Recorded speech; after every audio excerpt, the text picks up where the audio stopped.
Yeah. I love my HBCU. And boy, I love it, love it. I love it, love it. I love my HBCU. And man, I hope my team they won one. Yeah. I hope my team they won one. Yeah. Man, I hope my team they won one. I hope my team they won one. Yeah. I tune into the HBCU Sports Lab to see if my team won or lost. If they lost, I'm quiet as a mouse. But if they won, keep tab. I'ma do the dab, yeah. Dr. Cavil, he know what he be talking about. Mike and Charles, they know what they be talking about. They compress the analytic data with the hip hop. If you know them like I know them, they gon' tell you if your team, if they won or lost, and who the ball, who the ball. So listen to Professor, yes sir, and pay attention. This is Dr. Cavil with Inside the HBCU Sports Lab with Mike Washington and Charles Bishop. Mike Washington is out on assignment, so running with Charles Bishop. Welcome to episode 278 of Inside the HBCU Sports Lab radio show and podcast.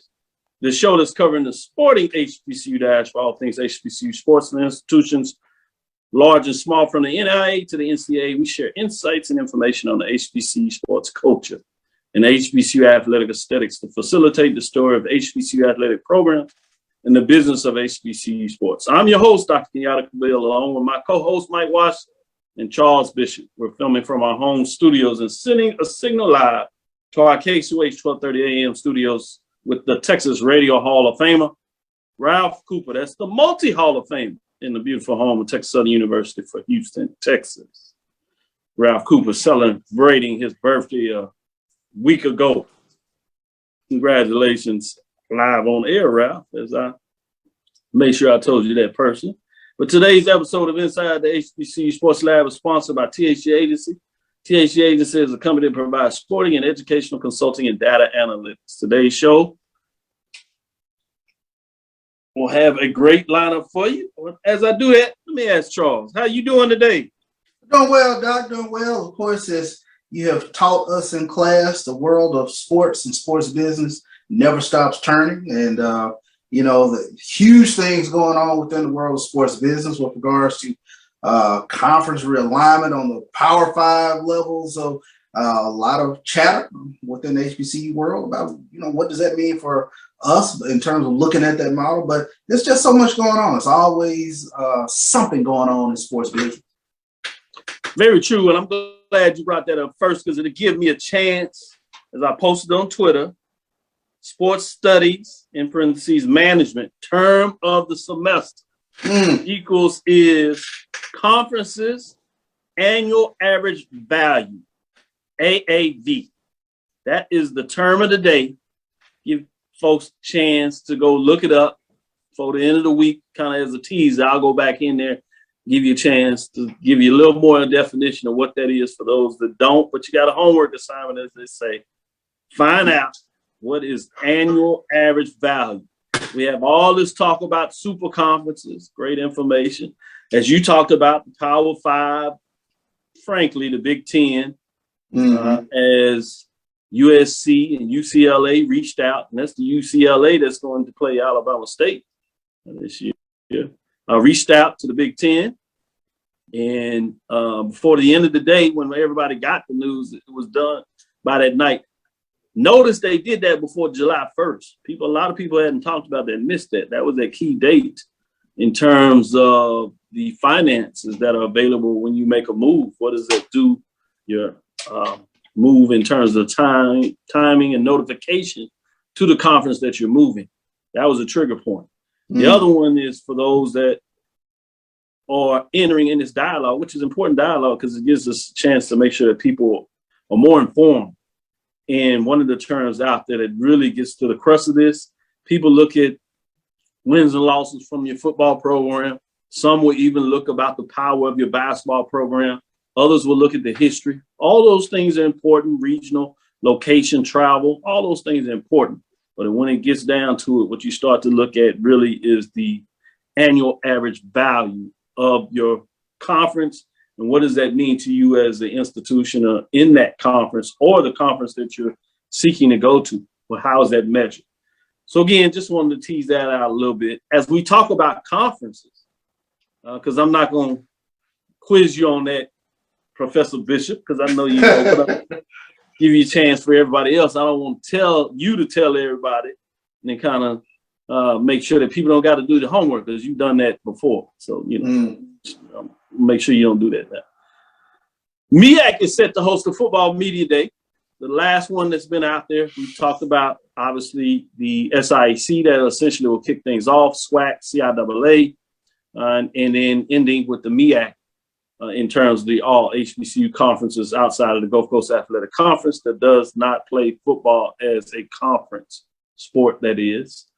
The MEAC set to host Football Media Day presented by Cricket. That is, the MEAC will host the annual Football Media Day presented by Cricket on Friday, July 29th at the Hilton, the main Norfolk, in downtown. Things kick off that morning at 9 a.m. Head coaches and 2 students from the MEAC's 6 football playing institutions will be in attendance. There will be a live show streamed live on ESPN Plus, hosted by none other than Tiffany Green and Jay Walker. That will begin at 11 a.m. In addition to each coach and students will be available for one-on-one interviews with media in attendance beginning again at that 9 a.m. MEAC Media Day. I'm looking forward to it. Any thoughts from you? Yeah, I mean, this is always an exciting time of the year, Doctor. When you start talking about these teams and these conferences presenting themselves for the upcoming season, it always gets the juices flowing. You know, the magazines are starting to hit the shelves now in terms of conference predictions and things of that nature, and you get this nice lighthearted trash talking, if you will, that kind of sets the season into motion, and we get ready to go to get into those August practices. But it's always a great time. You mentioned the CIAA, SIAC, the SWAC, of course, we'll be at later on this month. MEAC finishes things up, but always a fun time of year once we get to July, and it's just getting through July till we can get to August, till we can see some of these guys report back in for fall practices. And you look like you chomping a bit, ready for some football. I know there's no other college sports, man. We still got some other things we can talk about. Of course. Get on in terms of the research side. We'll get in that. Some good interviews, some sports that many people may not get a chance to really get into. We'll get a little bit about that. Get Charles, allow him to get his golf game, continue to improve on that.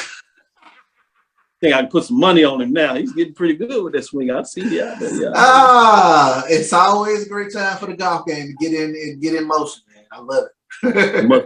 Must be nice. With that being said, let me go back to you. What are some other news out there that needs to be discussed? Yeah, well, let's, unfortunately, on a somber note, I want to make mention of this, and this comes from Alabama State University. Alabama State sophomore linebacker Austin Harris passed away, and this is a quote from our athletic director Jason Cavil. The athletic department mourns the loss of one of his talented student athletes, and our deepest sympathy is extended to his family. Coach Cavil met head coach Eddie Robinson, President Quentin T. Ross met with the Hornets football team on Sunday evening to discuss the news about Harris. The cause of death has not been disclosed, but statement from Coach Eddie Robinson, our team is really hurting right now. As a matter of fact, all of us are heartbroken by the loss. So want to extend our deepest condolences to the Alabama State University family in the loss of Austin Harris. Yeah, I couldn't said it any more important about just providing our thoughts and prayers with the Alabama State and those that are associated with the player, obviously his parents, family members, if you would. Very sad to hear that type of news when you believe somebody leaves far too early. And that's any time, but somebody that in a lot of ways, football you see is strong, but has not been able to continue to live with us. So it's tough. It's tough. Another tough news out there. Not in terms of the end of life, but the end of this career opportunity with Grambling has changed. Chelsey Lucas has been fired as Grambling State's volleyball coach, courtesy of the HBCU Sports. The decision was made due to the determination of an internal investigation with the volleyball program. The school said Chelsey Lucas, the Grambling State volleyball coach, who came under fire for reportedly purging the entire roster in all season, has been fired. the school announced Tuesday. In the statement, the school said the decision was made due to the determination, I should say, of an internal investigation with the volleyball program, as said, quote, the success of student athletes and their ability to matriculate at Grambling State University is the top priority, said Athletic Director Dr. Travion Scott and VP of Athletics. As we move forward in this transition and commence a national search for the next volleyball coach, student athletes will receive scholarships for the 2022-23 academic year. Scholarships will remain on the team. Walk-ons will also continue to hold their roster spot, end quote. So I thought that was important. Grambling President Rick Gallup announced that the school had sought a legal firm to investigate the volleyball team, as many people have heard about now. It started in April 5th when Twitter accounts from Grambling State volleyball fans, which reported that Lucas cut the entire volleyball team, which later found out was not quite the entire team, but whatever went in this investigation was enough for them to decide to dismiss her. So guess that part of the news in regards to what's taking place there has consolidated. So it'll be fascinating to see how Grambling is able to move forward, particularly with the volleyball team coming up with the first part of the season. It's not a lot of time in terms of what that looks like with the interim coach that will take place and the time it will take for them to bring in a coach. How will this affect this team as they try to move forward will be something from a sporting perspective to look at how that goes forward. With that, I wanted to ask you, Charles, what other news that you have out there? Well, this is big news. Alabama A&M forward Dariana Lewis. Of course, she entered into the transfer portal back on June 27th after spending the past 3 years at Alabama A&M. But she has selected her school. She will be going from the SWAC to the ACC. She is going to be joining the Syracuse Orange basketball program. So one of the more dominant players in the Southwestern Athletic Conference over the past 3 years, Dariana Lewis, will be taking her talents now to Syracuse. So a huge loss for the Alabama A&M basketball program. No doubt in terms of huge loss. The scoring punch and what she was able to do on the field, rebounds, multiple facets. She got it done in terms of that. So that's a huge loss. What she was able to put on Twitter, I thought was fascinating. She did the announcement July 4th, and she was talking about a lot of folks out there with their colors, red, white, and blue.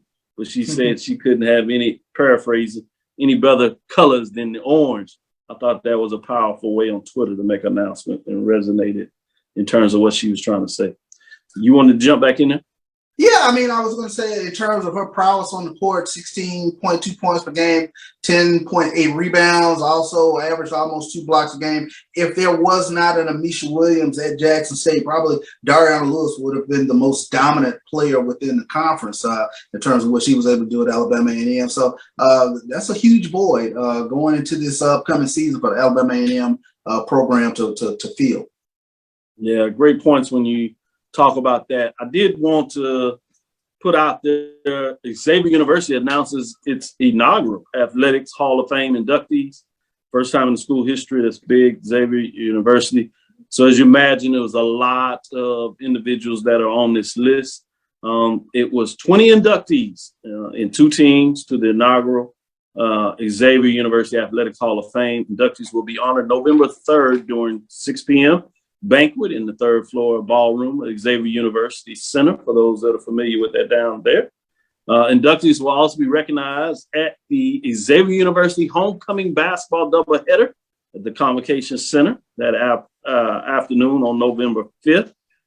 For those that hadn't been connected directly, Nathan Cochran, as Executive Director of the Athletic and Recreations, asked those to call him, 504-520-7329. That's N. Cochran at xula.edu to confirm the participation in the November events. Such names as Marino Castle for football, Nate Sweetwater Clifton for men's basketball, women, Casey Davis, Herb Douglas, men's track and field, Alvin Bo Dukes, men's basketball, just to name some of those individuals involved over the illustrious history of Xavier University. Cite them for that. Anytime you get a chance to do something new of this magnitude and recognize that historical cultural past, you know how much I am for that. So I think it's fascinating to see that. Many more on this list. So you can go to Xavier University of Louisiana website, xula.edu, their athletic department, to get the entire list to see who's on there. With that, let's take our first break. We'll be right back with our interview. We hope it's exciting. I think it's one that you enjoy as we go off the beaten path a little bit. Stick with us. We'll be right back after this first break. Since 2002, Empowerment Resources, Inc., a nonprofit organization, has empowered more than 1,500 youth and adults in Duval and surrounding counties through its programs Journey into Womanhood, Girls Mentoring, Life Skills for Teens, and Parenting Education Coaching. To get involved with programs, volunteer, or donate, visit www.empowermentresourcesinc.org. Follow us on social media, facebook.com/empowerment.resources and instagram.com/empowermentJAX.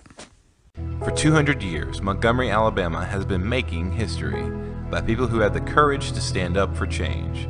Today, this riverfront city has been reborn, embracing the past and looking forward to the future. From the National Memorial for Peace and Justice to the stage of the Alabama Shakespeare Festival, this is where history was and is made. We are proud to call Montgomery home, and together, we can be the change. Are you ready? It's time. The inaugural Urban NerdCon is coming to Montgomery, Alabama, July 29th through the 31st. World, what's happening? Rob Morgan here. Just letting you know, July 29th through the 31st, I'll be at Montgomery, Alabama, Urban NerdCon. Come on out, get something signed, take a photo, say hello, let's share some stories and create some memories, you know? Peace. So join us by visiting theurbannerdcon.net for ticket and vendor information. This will be the premier blurred event in the universe. TheUrbanNerdCon.net. Our heroes, our villains, our stories, everyone's con. See you there. Press the analytic data with your hip hop. If you know them like I know them, they gon' tell you if your team, if they want a lot, and who the ball. So listen to Professor, yes sir, and pay attention, cause he gon' teach a lesson. This is Dr. Cavil with Inside the HBCU Sports Lab with Mike Washington Charles Bishop. Mike is out on assignment. We have none other than Miss Clark providing us a interview today. Let me go to you, Charles, to open this up for the interview. I know that you're so connected in terms of what this means. So I wanted to give you the honor to do that. Well, sure thing. I want to welcome Kimberly Clark to the Dr. Cavil's Inside the HBCU Sports Lab, and thank you for coming on. You have sort of spearheaded this new novel approach to HBCU basketball. I wanted to bring you on to kind of talk about that a little bit. Talk about this platform, this great platform that you have in terms of showcasing HBCU basketball. Well, first, I want to let you all know I am so grateful for this opportunity to speak with you all. And I did not quite spearhead it. I do have a business partner. We both attended HBCUs, and he played professional basketball. He played overseas. He's playing in the United States. And we both at the time own basketball teams. And we were just discussing the lack of opportunities for HBCU players. You know, through the years of knowing each other, we just would talk about it. Well, he started off with just the idea of a team. And he contacted me. He said, I'm going to get this professional team together of nothing but HBCU players. They're going to get full salary, housing, etc. He was like, so I want to bring you in to help out. And I was like, well, you already know I'm down. This is a great opportunity. You know, I'm in it 100%, whatever you need.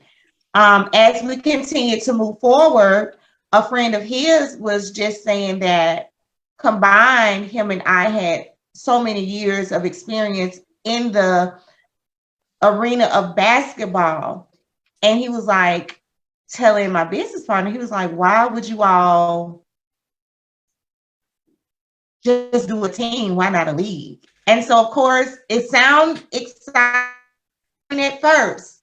Then when we start researching and just start really absorbing the history of us in sports and the opportunities lack thereof, it became really big and became kind of scary for a minute because we tabled it a couple times like, no, this is just, wait a minute, we doing too much. But after talking some more, we decided that it had to be done. We were able to attend Travis Williams' HBCU All-Star game in Louisiana this year, kind of researching the Black Fives that Clark Johnson has written an excellent book on, and just realizing that the time was now, that it is time for us to open the door of opportunity for these players. You know, all these years, of course, I think in the early 60s, we had some players from HBCUs, but I know over the last 20 years, we've only had 2 drafted and 1 currently playing in the NBA. And that's not a good number. When you have, 450 players in the NBA, you're going to tell me only 1 currently playing is in the HBCU? No, not to the NBA, but our players just don't get those eyes like those other players get. So we have to create unique opportunities for our guys just to get on that platform.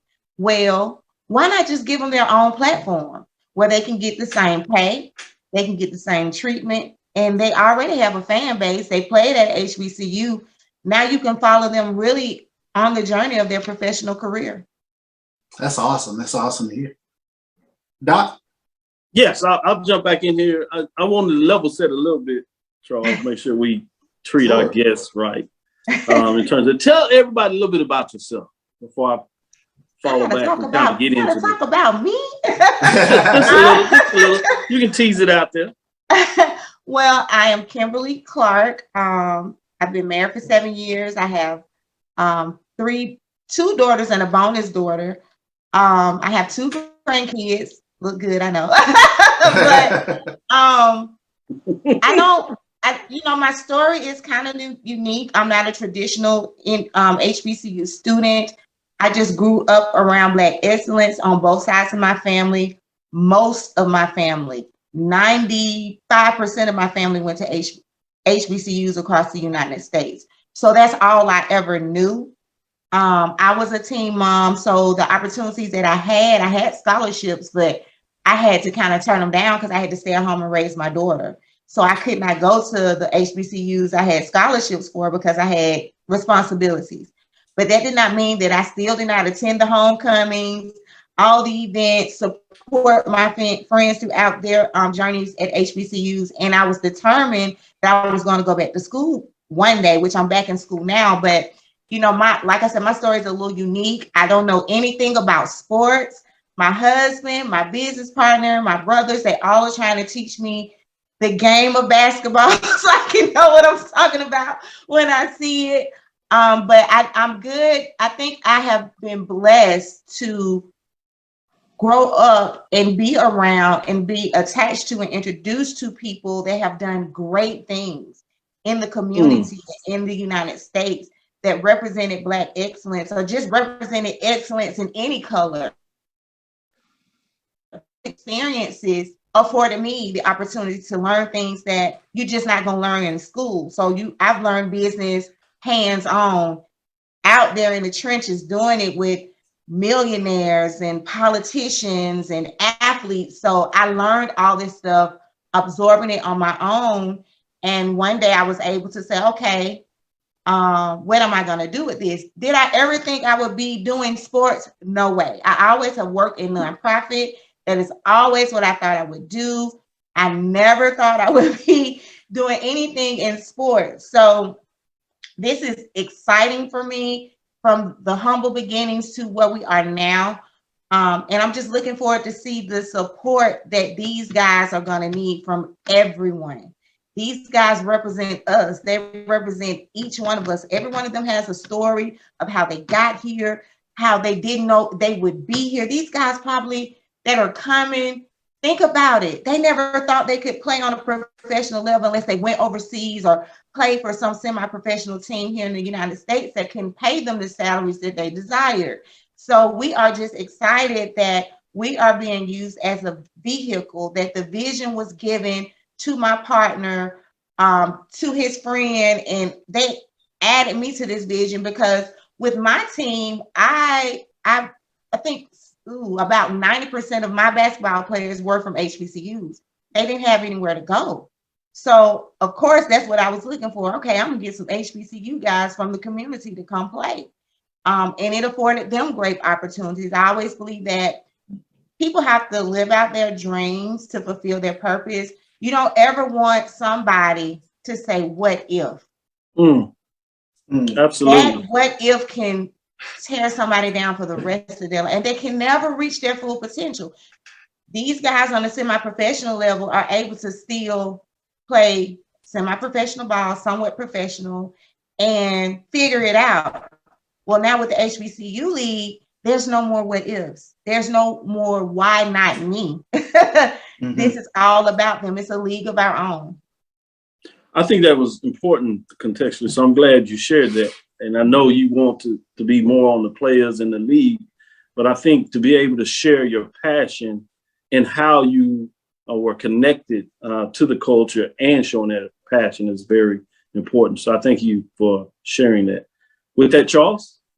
Yeah, I wanted to ask a little bit about the HBCU Basketball Association in terms of how did you go about the process of selecting the cities or even identifying the players? Well, the cities, I am in Birmingham, Alabama, of course. My partner is in Houston, Texas. His wife is from Louisiana. We have a friend that will be coaching that we will announce later on that is from Jackson, Mississippi. And then the guy that gave us the idea of the league, he is in Florida. And then we have a friend of ours that's in Georgia, but we definitely pick states that are heavy in the culture of HBCUs. You got to keep in mind, Alabama has 14 now HBCUs. We have the most HBCUs in the United States. So of course we had to have a team here because we're definitely representing for the culture here in Alabama. But the other cities were just kind of strategically chosen because of the connections with the HBCUs and just the vision. So these are not going to be the only teams. These are just the seed teams. So we'll continue to grow across the United States in areas where we can identify will be well represented for HBCUs. I see. And in terms of the players, identifying the players, how did you all go about this process of trying to get this pool of players to play in this league? So look, what's so crazy is we really didn't have to try. Like before we, announced it, we had been to the HBCU All-Star game. Of course, my partner, he is Mr. Basketball, so he has always recruited players. He has those connections, and he went to HBCU, has friends, and with it. So, we were just kind of throwing the idea out there, and the guys were just like, if you all do this, please keep me posted. So far we have 23 guys that have entered their stuff into our system. And we haven't announced to the schools heavy yet. You see what I'm saying? So we don't know how and what's going to happen, but believe you me, it didn't take a lot of trying to get the players. Once they heard about it and saw the vision, they were all for it. And we're not talking about any type of players. We're talking about some top tier players that I was like, why he ain't going to the combines, the drafts for the NBA? Well, however they do it. I told you, I don't know much about the basketball part. That's my partner. I'm like, why they're not doing that? I'm looking at his stuff. You on it. Getting invites to the combine. I'm like, and based on how they do the combine, they can go into the I think draft. it's so many they could possibly dominate the league. So maybe that's why not. But these guys are really like well-spoken, well-dressed. Grades are good, have graduated, some are about to leave. So it's just amazing to see these guys so excited. And it's just been a couple of weeks since we announced it, and we already got like 23. And it might be more. This is the last time I talked to my business partner about that part of the business. We discussed that last week sometime. So I don't know how many as of today, but as of last week, we had 23 guys in our system reaching out to participate. Wow. Thank you. As we come to a close, just wanted to say thanks, Kimberly Clark, for providing this opportunity to get behind the scenes of this new league. A lot of people excited and wanted to get more information, and want to wish you the best luck. If we can do anything, we certainly will want to support you. keep us updated because we want to be able to provide our listeners with that information. I will. I want to thank you all again for the opportunity. Just everyone continue to support, spread the news, let these guys know they have a home with us, and come on home. Most certainly, most certainly. How can they contact you with regards to this HBCU Basketball Association? So for any information, to reach out to me, to enter yourself into our system with your film or our stats, you just go to www.thehbcuba.com and you can hit contact us, or you can click on tryouts if you're a player. And if you're just media or someone that wants to get involved, click on contact us and someone will get back with you. Say it one more time. www.thehbcuba.com. Thank you. It was a pleasure. This is Dr. Cavil with Charles Bishop and Kimberly Clark providing you an update on this new basketball league. We'll be right back after this break. From novice to aficionado, find yourself here. High quality cigars plus personal customer service with Slow Burn.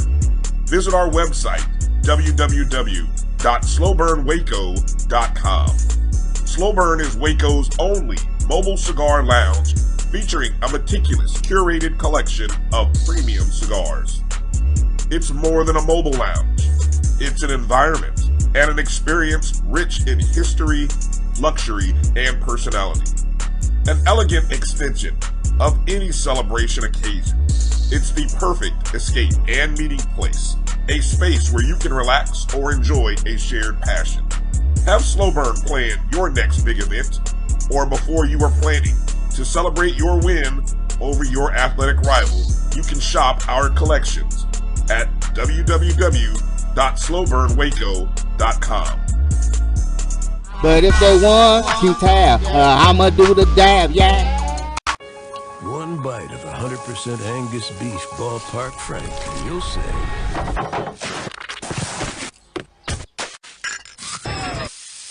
hello, summer. Oh yeah, it's ballpark season. Q Time is a classic Atlanta soul food restaurant located in the historic West End. Q Time Soul Food is a family business started by Fred and Christine Crenshaw. Come on in, relax, and sink your chops into our tantalizing, mouth-watering, distinctive soul food with a twist, the Q Time way. 1120 Ralph David Abernathy Boulevard, or call your order in at 404-758-2881. Do you miss your mama's cooking? Then come on down to Q Time, an Urban Passport member. It's Mr. Analytic Data with the hip hop. If you know them like I know them, they gon' tell you if your team, if they want a lot, and who the ball. So listen to Professor, yes sir, and pay attention, cause he gon' teach a. This is Dr. Cavil with Inside the HBCU Sports Lab with Charles Bishop and myself. If you're familiar with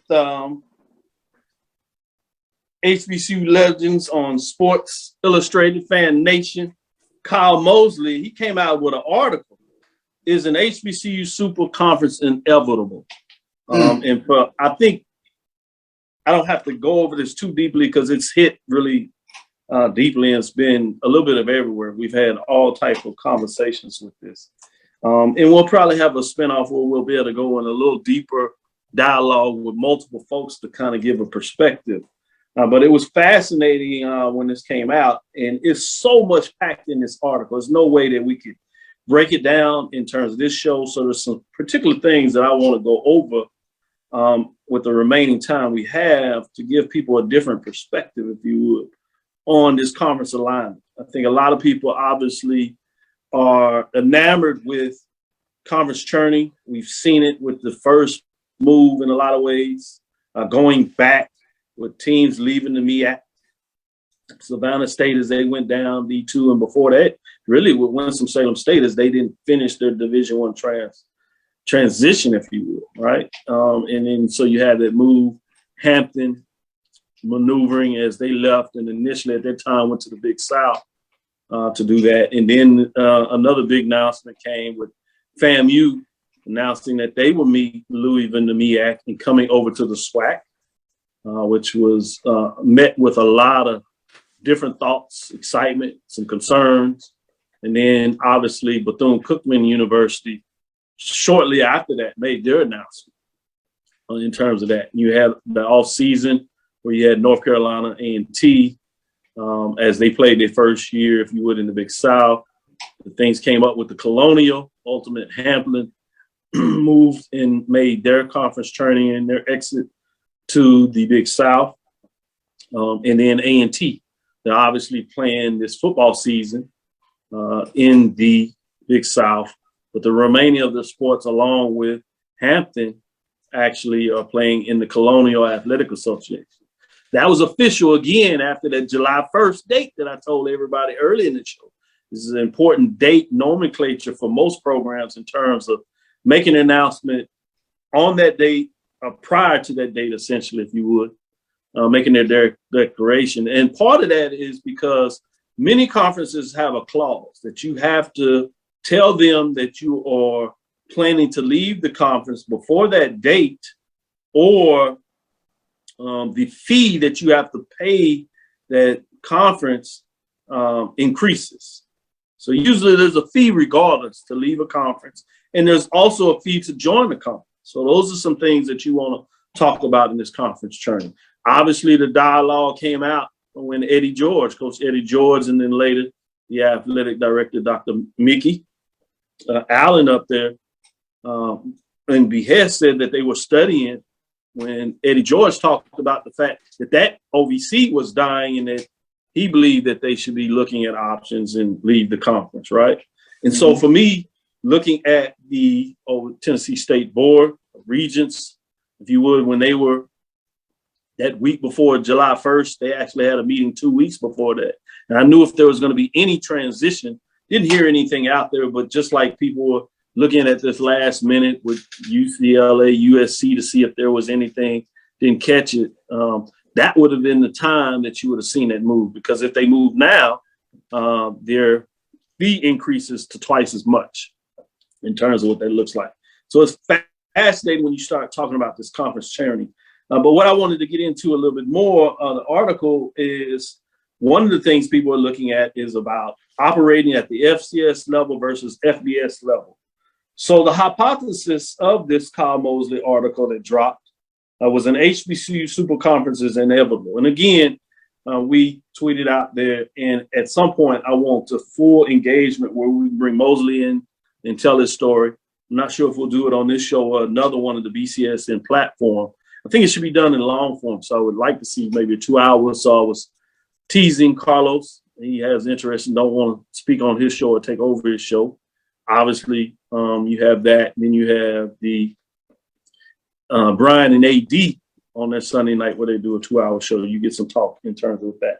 But the future of collegiate athletics will focus on the strategic business partnerships within the FBS and FCS conference. The recent flurry of activity will not be subside anytime soon, as was stated in the article. It may be the time for the SWAC, MEAC, CIAA, and SIAC to get into the game before bargaining power swings to more progressive conferences. That's one of the things that I wanted to focus on in the show, is talking about what does it mean. I put a terminology out there that I wanted everybody to kind of look at, which is sports studies management term of the semester was conferences annual average value, AAV. What does that mean and what does that look like?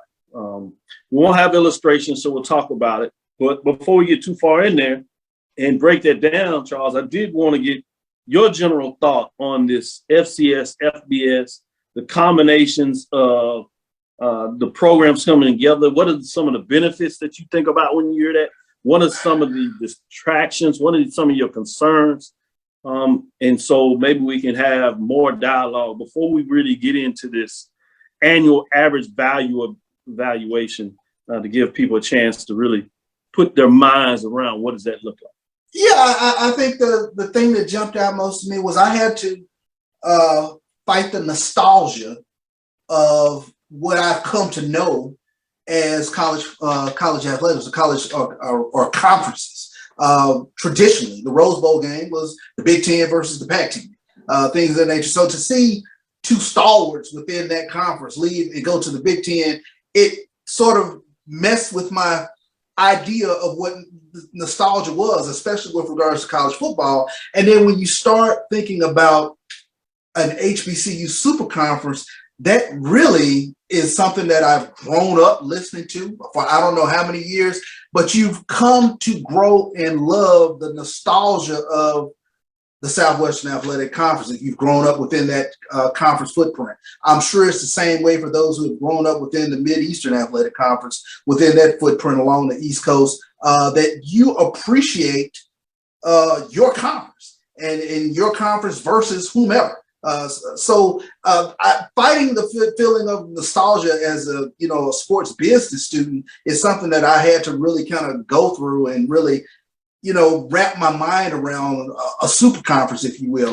Would it be nice? Of course it would be nice, but I can't say that and lie and say I would not miss the old SWAC rivalries or things of that nature, or to see that somehow change, because television is going to be what it is in the upcoming future, and change is inevitable, I do believe. I'm really glad that you poured that out in that perspective.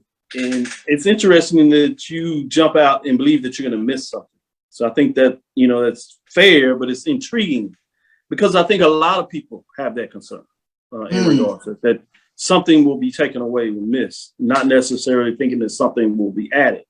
But as we get into this dialogue, I think it's important, again, to level set some things. What comes to your mind when you hear super conference? What does that look like to you in terms of the number of programs, the type of programs? In this case, obviously, we're talking about HBCUs, but what framework are your working metrics when we say super conference? Because it's going to be important as we contextually move forward. Probably a 12 to 16 team conference where you have an even number on one division, an even number on another division, a conference championship, if you will. And that settles it all. And that to me is what a super conference, I guess, looks like in my head. So you could see with 12 members in the SWAC, to some, in your mind, you see a framework of super conference. Yeah. Yes, I do. Mm-hmm. So I know some people are using terms out there, mega conference. Do you see mega conference different than super conference? Mega conference probably involves the other 4 teams, a 16 team league of some sort that really 18, crosses 20. Yeah, it crosses geographic boundaries. Yeah, that's the mega to me. Mega. I really think that's important for people to get that in terms of what this looks like when we talk about mega conference, a super conference, in terms of that. And so one of the first things you got to consider if you're talking about these teams coming together, in the SWAC, obviously you have 12 teams. The MEAC, you have 8 teams, 6 of them play football. So if you just use metrics, right, you're talking about a 20-team league. If you're using all the teams, 18 of them play football. And so what does that look like when you're talking about your various sports, particularly in football? Obviously, you mentioned CIAA and SIAC. CIAA plays essentially with 12 members. Are you talking about all 12 of those members? Now you're getting up to 32 teams, right? And you add in the SIAC, which you've had just memberships coming in. And so you're talking about 14 teams there, depending on which of those members you're coming in that have recently come in. So you go from, 50 some member conference. You're getting up there, yeah. So what does that look like in terms of how you manage it? So let's take a break here, come back, because I want to come back to this valuation. I want to look at it from a 12-member league and expound out of that. What does it look like when you're calculating it? And how do you put numbers to this to give us some framework? So stick with us. We'll be right back out of this break.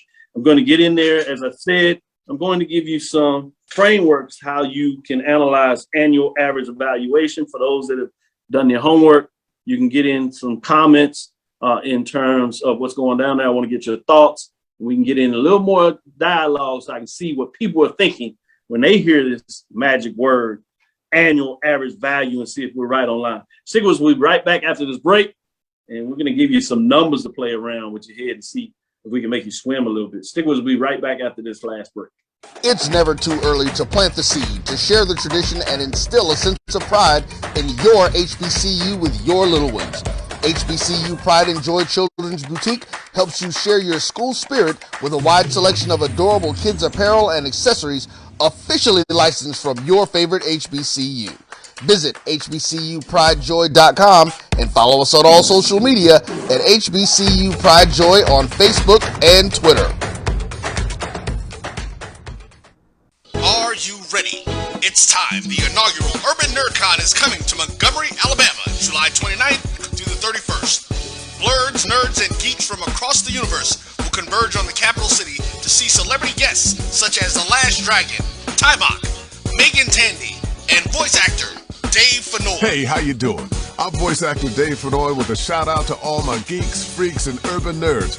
Just want to let you know I'm going to be there and I want to meet you at the Urban NerdCon Gaming and Cosplay event. It's happening July 29th through the 31st in Montgomery, Alabama. Hope you want to meet me as much as I want to meet you. So join us by visiting theurbannerdcon.net for ticket and vendor information. This will be the premier blurred event in the universe. Theurbannerdcon.net. Our heroes, our villains, our stories, everyone's con. See you there. Now, you can't live in Texas and not have a good red meat blend. Texas Cowboy Dust is designed for steak and other red meats. It's out to be my most popular spice blend, made with onions, peppers, ground mushrooms, pink salt, and other spices. Texas Cowboy Dust also goes great with chicken, pork, vegetables, and adds a restaurant quality sheen to gravies and sauces.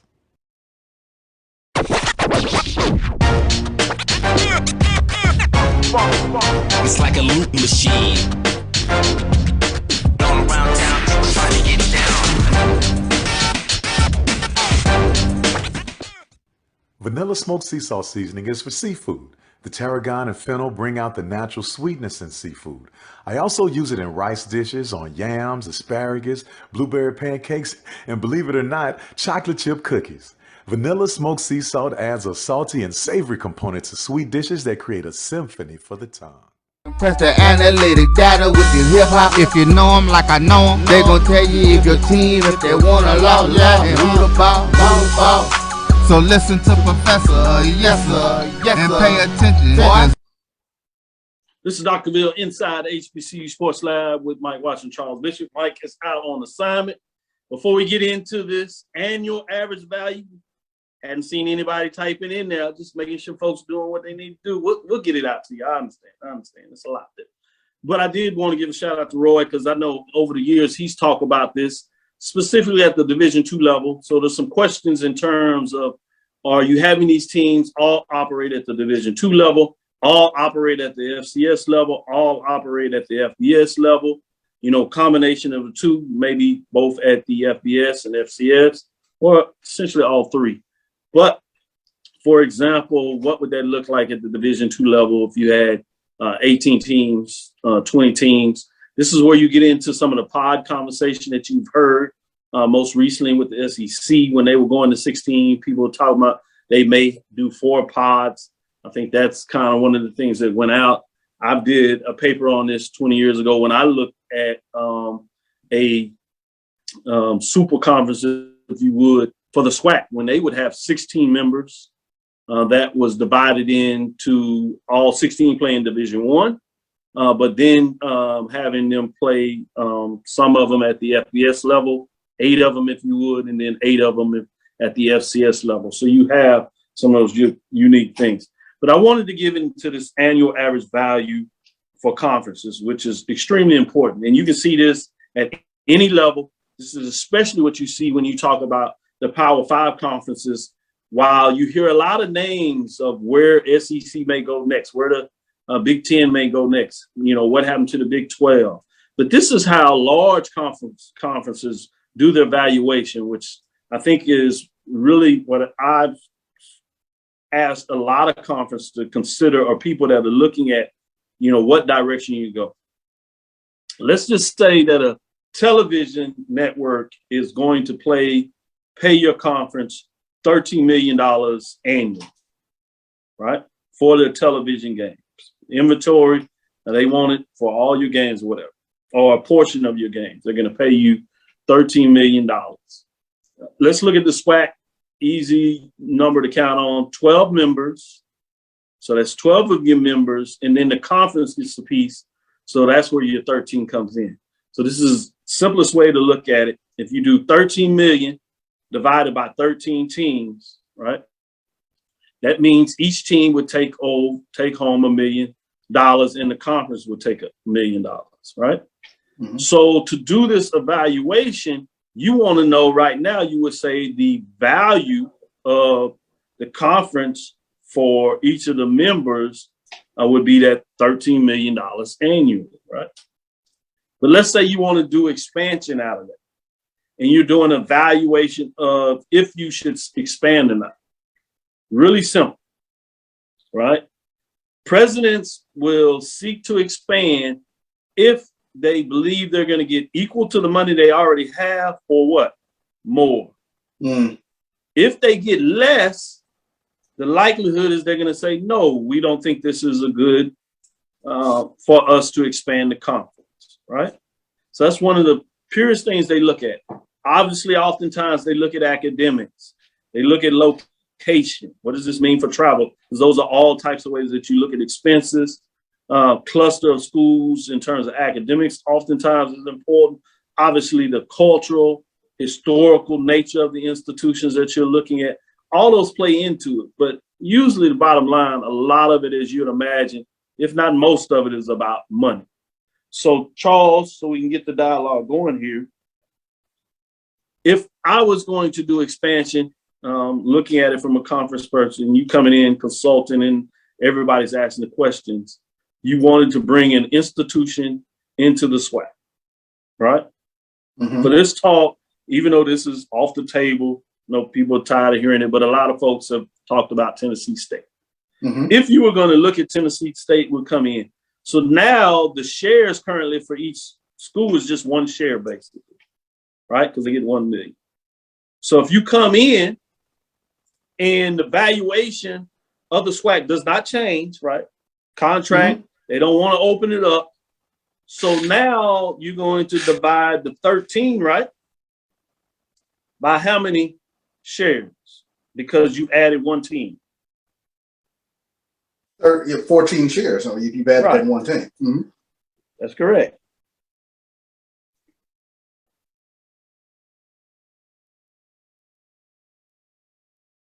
So that brings it lower than the $1 million, right? Mm-hmm. So now instead of getting $1 million, you're getting what? $700,000, a little more than $700,000 per institution. If you are president of the institution, no matter if you like, you might even be an alumni of Tennessee State. The commissioner comes to you and says, we got an application from Tennessee State to come into the conference. And the president said, oh, this is great. You know, what they coming in? Yeah, they're going to pay the fee or whatever. Are we waiving the fee? What? Okay, we'll look at it. We'll see what that means. So what is your valuation? Well, right now we just signed a new contract, so we can see if they open it up, but I'm not sure about that. You say, okay, what does that mean? Well, the thing is here, instead of getting the $1 million that we give you, you're going to only get $700,000. What you going to say, Charles? No, thank you to adding this team to my conference. All of a sudden, my value has gone down. Exactly. Same scenario. We come over there. We're at the end of the contract with whoever we're doing, right? Mm-hmm. Same situation comes in. We do the evaluation. They say, oh, we like what you're doing here. And so instead of 13 million, we're going to do 14 million. Divided by 14.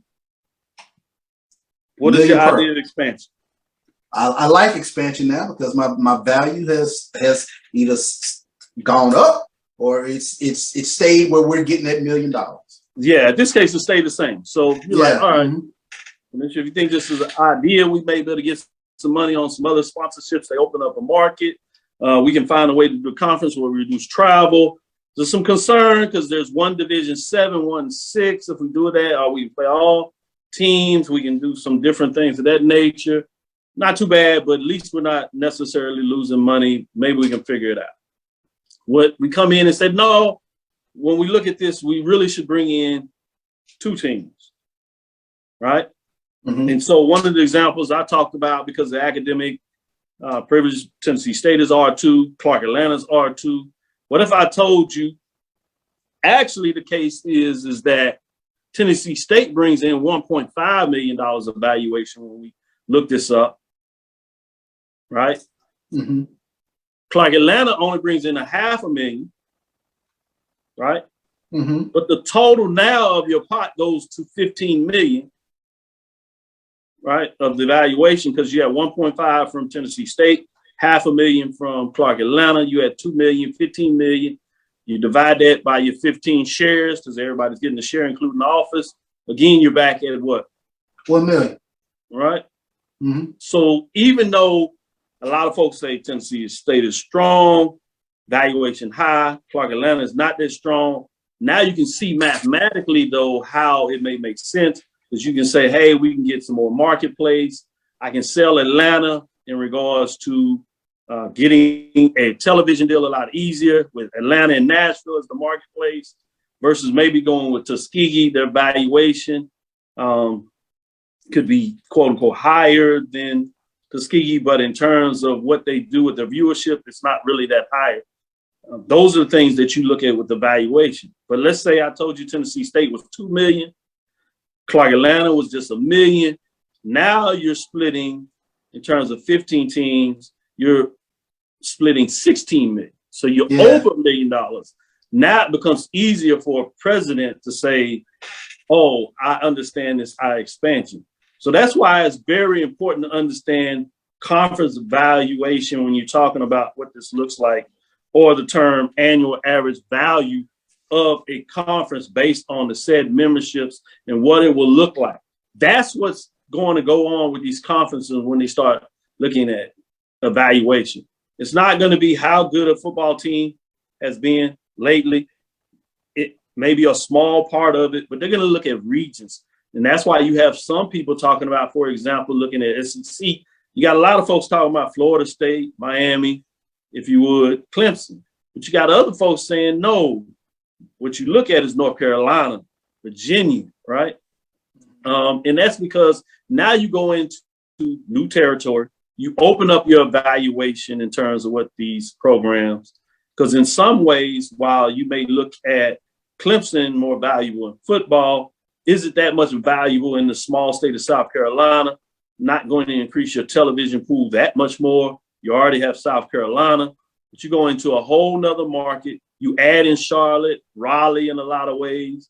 You bring in North Carolina. Do you bring in North Carolina Duke in the partnership? Because now you only have football and basketball. So it's a better overall framework. So those are some of the things that we want you to consider when you really start to looking at super conferences and evaluations from a economic and financial viability versus just a collection of institutions over any part.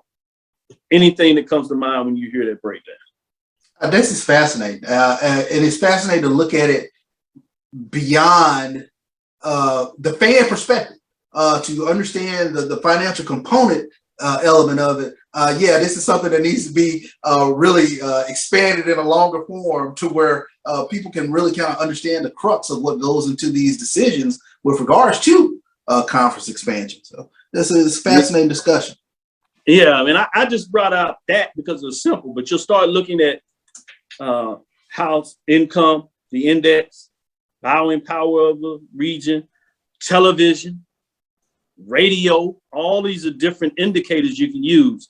APR, Carnegie classification, location.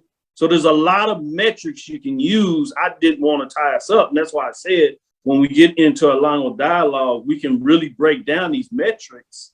As a case study that I've done in terms of consultant study, it took about 18 HBCUs across the South, Southwest, Southeast marketplace, regardless of Division 2 and FCS at the time, to talk to folks about what it looks like. Some other things you can look at is endowment, or another measure that you might want to look at in terms of what those are. So those are some of the cases that I just wanted people to get a chance and have a more opportunity, because these are things that are challenging to talk about over Facebook or Twitter. So I wanted to give this platform outside of what we normally do. And again, I'm going to engage Carlos, Roy and Brian, Sports Rap, to see if maybe we get a chance to bring a lot more people to collective together and gives people a chance in this to talk about some of the questions they would have, and we'll get to expound on that. But I wanted to give that space in regards to give a little more thought about that. Any final thoughts from you, Charles? Fascinating discussion, Doc, in terms of looking at the various components in terms of conference expansion, super conference, mega conference, and get the terminology down. It definitely warrants further discussion. So appreciative of this platform for us getting our toes wet at least a little bit. No doubt about it. Appreciate you playing the class with me and getting in that conversation and loaded up those questions. We've had this dialogue, and I know you're familiar with it. But for what we were doing here, I really appreciate the fact that you opened up and allowed me to be able to have that discourse. Thank you for listening to Inside the HBCU Sports Lab. Make sure you share our podcast with your friends and colleagues. I am Dr. Kenyatta Cavil, the Dean of HBCU Sports, coming from inside the lab in the College of HBCU Sports with Mike Washington and Charles Bishop. Hope you enjoyed our guest, Kimberly Clark. Again, we want to thank you for listening to Dr. Cavill's Inside the HBCU Sports Lab with Mike Washington and Charles Bishop every Tuesday and Thursday at 6 o'clock. We'll be back on Thursday. Check us out. We look forward to it as we continue to discuss the latest in the lab. Follow me, Dr. Kenyatta Cavil, on Twitter, Facebook, and Instagram, DrKenyattaCavil, Inside the HBCU Sports Lab 1 on Twitter. That's Facebook and YouTube, Inside the HBCU Sports Lab. Make sure you download the app, My JVN, My BCSN, and download the app so we can get more of this dialogue to you. Make sure you tune in to ONG Strike Zone as they get it going to you on Wednesdays. Make sure you stay alert on Carlos Brown on Saturdays as he brings you the great news across the HBCU landscape with the spin in terms of Southern and the sporting landscape in Louisiana.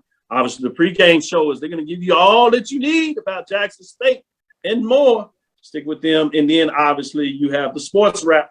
That's Brian and AD as they close out the week in a lot of ways, or start out the week, depending on how you want to look at it, making sure you get your daily dose of HBCU sports news and conquest. With that, dream big, continue to move forward. We'll talk with you soon. Charles? Of course. Roy? Lecture. Dismiss.